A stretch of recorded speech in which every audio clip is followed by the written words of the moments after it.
Okay, so our second video this week then is BloodSpatter. Big deal here, folks. Spatter, not splatter. The L makes a big difference. In the news media, on TV, in the movies, you will hear the two words used interchangeably. Please do not interchange them as a forensic science professional or a student hoping to be a forensic science professional. Spatter is a noun, so that would be what you find at the crime scene. Splatter is a verb, which means if you see splatter on the wall, you were there at the time the crime was committed. And as a police officer, as a CSI, you have suddenly opened yourself up to a lot of good questions from attorneys. And so you don't want to have any of those foolish questions asked. So be very mindful of that. Now, one little stain doesn't constitute a spatter pattern, and you have to think about different events causing different kinds of spatter patterns, gunshots, beatings, stabbings, etc. We can't cover all of that in this class, but those topics are covered in our biological evidence class. Hint, hint, wink, wink, for those of you looking for classes for next semester. All right, so a little bit of history. I could spend, like I said, I only have 15-minute record time with this software package to record these videos. I could spend 15 minutes talking about the history of this case. But bloodstain pattern analysis started off in 1955. Dr. Paul Kirk, who you might remember from the history of forensic science labs, him and August Vollmer started the LAPD crime lab, one of the first crime labs in the United States. So Dr. Paul Kirk had left LA and gone back to the University of California, Berkeley. And he was called in 1955 to help with the case, State of Ohio versus Sam Shepard. Sam Shepard's a doctor. He's accused of killing his wife by beating her to death with a lamp on their bedstand. And Dr. Paul Kirk goes and looks at the scene. Actually looks at photos of the scene this is years after Sam Shepard's already been sent to prison, and he's appealing his conviction. And Dr. Paul Kirk says, well, wait a second. I examined all of these photos and I saw the scene.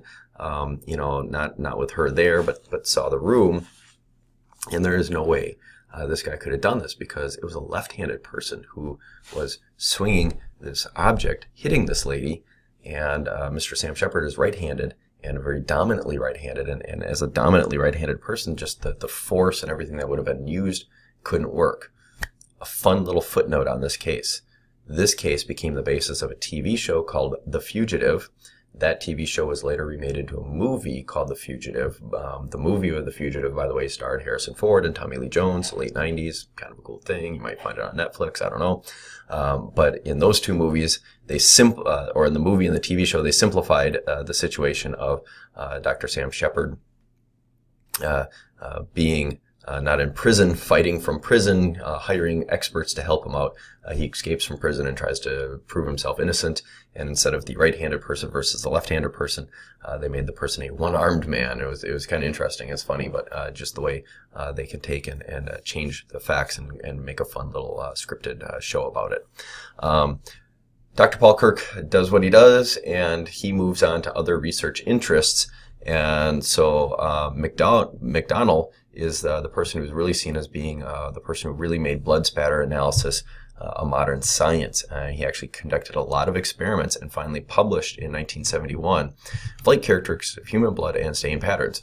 And so that research was done using various animals and pigs and using some human blood on objects, taking an object and hitting it with a hammer and having like a little blood on the top of a board and hitting it, and lots of different things that he did and scientifically proved what we're about to talk about.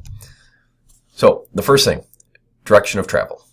This blood, I can tell you, came from over here because of the shape of it and because we have these little exclamation points sticking off. And so because of these exclamation points, I can tell you that this blood traveled this way and hit this piece of paper, and it creates this elongation, which gives us a direction of travel. So we can tell whether the blood came from the left, from the right, from the ground, from the ceiling. We can tell the angles that it's coming at to create this spot right here.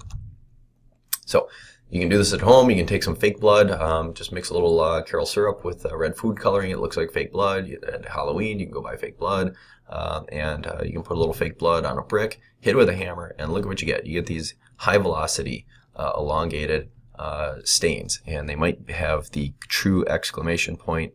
They might just have a really good tapered tip. It just depends, but we can tell all this blood. Look at it, it tracks back here. We can take this brick away, and you can tell it can track back there. Little hint, a little bit of a spoiler here, folks. If I took the brick away, you'd also have what we call a void, and that void might also help us determine where the blood came from, because if I have a bunch of blood surrounding an area where there's no blood, chances are the blood came from there.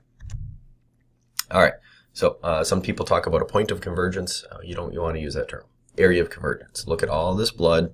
We just pick some very good ones, some easy to tell, because some of these ones are a little harder to tell. So we take a couple of these points of blood, and we can trace lines back and look at they all intersect in this general area. So whatever this bloodletting event was, our victim was right about here. The question is, were they right about here up against the wall, or were they right about here further back from the wall? That becomes kind of an issue, because we live in a three-dimensional world, and just tracking back lines is two-dimensional. So, area of origin gives us one thing here, but you know what? We really want to know a trajectory. We want to know where the world is in an XYZ coordinate. So I can track this all back and tell you that my victim was here on the floor when they got attacked, but was my victim sitting down? Were they standing up? That's a big difference, because think about this. If I'm standing up and somebody attacks me, that's one kind of situation. If somebody's trying to say that, yeah, I hit Lefebvre with a baseball bat, but it was self-defense, and I'm sitting in here in my chair like this, is that a big self-defense claim or not? Can you actually literally say self-defense when somebody comes up behind me and hits me with a baseball bat?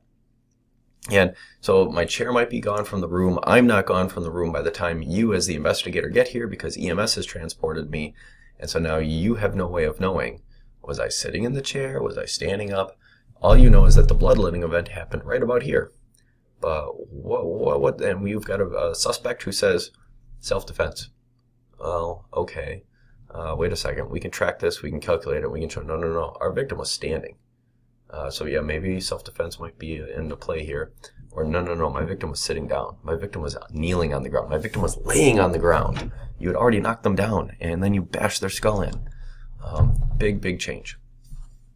So typically, when a blood droplet is essentially round, that's a 90-degree, straight down. And when they start getting elongated, that's when we have angles. So you're looking here at a vertical droplet, not worth measuring. You know that's where the bloodletting event basically happened. That as I'm standing here and I'm bleeding, the blood's dropping to my feet and is around me, versus the angled ones are the ones that came off me. Just showing the differences. Sometimes they can look roundish, but they still are measurable, because they will have a nice smooth end on one side. So 90 degrees versus 50 degrees versus 10 degrees. A little bit of math. We're not going to read all these words. But what you do is you measure the width and the length of the blood droplets, you divide them, and then you do the arc sin, or depending on the functions on your calculator, the sin -1, the inverse sin, all the different terminologies used by different calculators. It just depends on what buttons are on here. And so you do the calculation, and you can very quickly and easily find out where our bloodletting event was. And so here's measuring our lengths and our widths. Keep this in mind. You're not measuring to the end of this. You're measuring to the end of the actual blood stain. This is just extra cast off. We want the length and the width of the actual stain. We do the calculations, and that gives us an angle. So we set a protractor down on the ground, and we run a string back showing where that angle of that path is. You get 3 or 4 strings, and eventually they will intersect, and you will end up getting your measurement. We call this stringing a scene. When we string the scene, here's what we get. So we've taken a couple of important pieces of blood evidence. We've measured them, length and width. We've made the division. We did the arc sin. And here we end up coming back. We've got like a little dowel that we put up against the wall, ran back. And so we showed that all these things basically intersect right in this area. So our bloodletting event was right there. Again, we can do a little experiment in class. We can put some blood on a mannequin. We can hit its head. The blood flies off. We take the mannequin away, students can string the scene, we drop the mannequin back in, and if I told you that the blood was on the mannequin's temple, look at where we have a bunch of these crosses, right around the area of the temple. Yeah, we have this weird string out here is kind of a weird flyer. Who knows, weird things happen. But most of these strings crisscross right there, so we can see that, yep, that's where our bloodletting event was. Alrighty, keep this in mind. Stringing is not always necessary. TV shows like Dexter and whatnot, they show stringing all the time. We don't need to do a lot of this. A lot of the stringing is not really done in the real world. It's a courtroom prop. It's something you can do to make the juries look good. You can take a look at where the blood is and isn't, and you can start making some guesstimations. We can do some measurements and just kind of take a look at some angles. And if you just know that the angle is this, and you know where a victim is injured, that's 10-degree angle and it's 5 feet away, that means the person had to be standing up. So, and now with some of our new technology too, we take some good photos of the scene. And we don't string the scene per se, but we import those photos into our 3D drawing programs, and we can virtually string the scenes and start to show some things going on there with our computer-aided drawing and virtual crime scene reconstruction techniques. So the old days of running strings and stuff around the scene and making stuff that looks like this, kind of going by the wayside. It looks good on TV, looks really cool for fiction, but the reality is we don't do a lot of stringing. So. All right, so that's what I got for this week. That is the essentials information as it relates to DNA, biological evidence, and blood spatter analysis. These topics we go into much more detailed in the biological evidence class that we also run here in the forensic science program.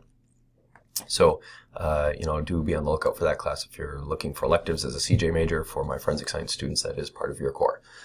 But this is a good overview to set the stage for wherever you are in your career or wherever you're going to be going in your career. All right, if you have any questions, let me know. I'm available always by phone, by email, and you can feel free to stop out at the Public Safety Training Center off of County Highway BB in Appleton, Wisconsin, and I can talk to you in person during my office hours. Until next week, I will see you then.